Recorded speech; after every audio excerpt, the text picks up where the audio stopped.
Happy birthday आप सभी second मई को पैदा होने वाले लोगों, हमारी तरफ से बहुत बहुत जन्मदिन की शुभकामनाएं, हैप्पीनेसेस, पटाखे, बधाइयाँ, मिठाइयाँ, जो आप चाहें वो सब कुछ आपको बता दें कि आप अपना बर्थडे जानते हैं किसके साथ शेयर करते हैं?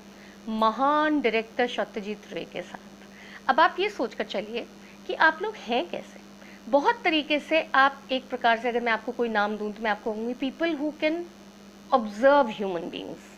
ऑब्जर्वेंट लोग हैं आप। ऑब्जर्वेंट किस चीज़ के? आपके आसपास लोग हैं, आपके आसपास जो भी इंसान हैं, माहौल है, लोग हैं, समाज है, you people tend to really look at that. वो ऑब्जर्व भी करते हैं, उससे आप कम्युनिकेशन भी करते हैं, उससे आप अपनी एक एनालिसिस भी करते हैं। बहुत एनालिटिकल ब्रेन्स होते हैं आपके।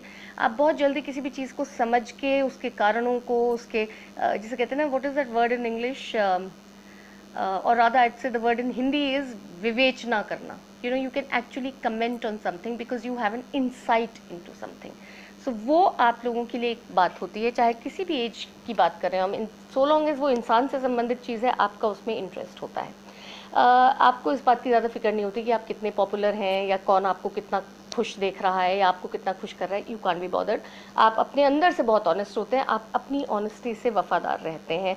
आपको बिल्कुल इस बात की चिंता नहीं होती कि कोई हमें अगर हम झूठ बोलेंगे तो वो हमारे से खुश हो जाएगा। ये आप नहीं करते वाला काम।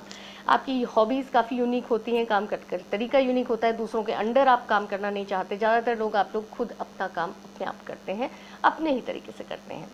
आपके लिए ये साल क्या लेके आया है मित्रों? आपका साल ज़रा देखें तो हमें ऐसा लगता है कि आप शायद अपनी लव रिलेशनशिप में, किसी पुरानी रिलेशनशिप में वापस जा रहे हैं।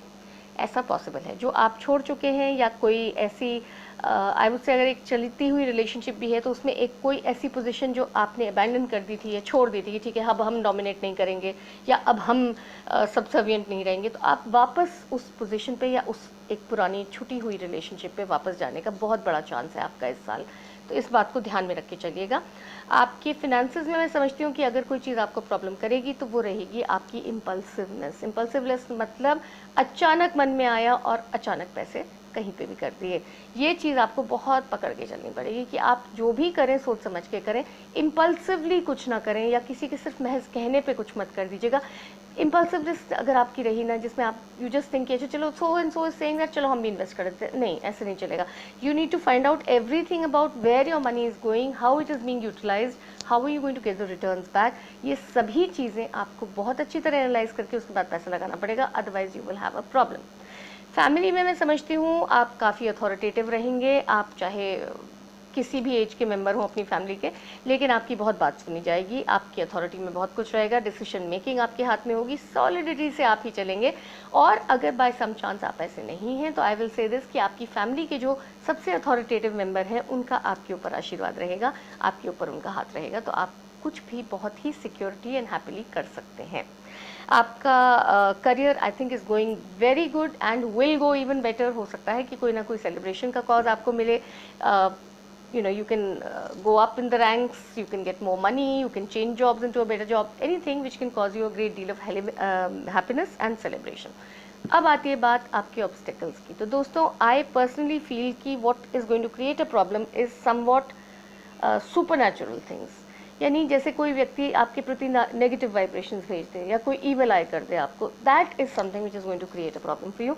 You need to be very careful and you need to take defence measures पहले से ही, कि भाई आप उस पोजीशन में ही ना आए कि लोग जो हैं वो आपको किसी भी तरीके से तंग कर सकें या परेशान कर सकें। तो इसलिए आप अपने आप को प्रोटेक्ट करके चलिएगा।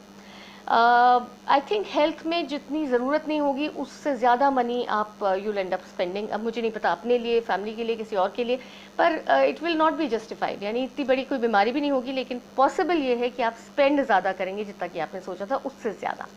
आपके लिए मैं आपको 2016 में आपका हैप्पीनेस कोशेंट आपको दे रही हूँ मैं 4 आउट ऑफ 10 का।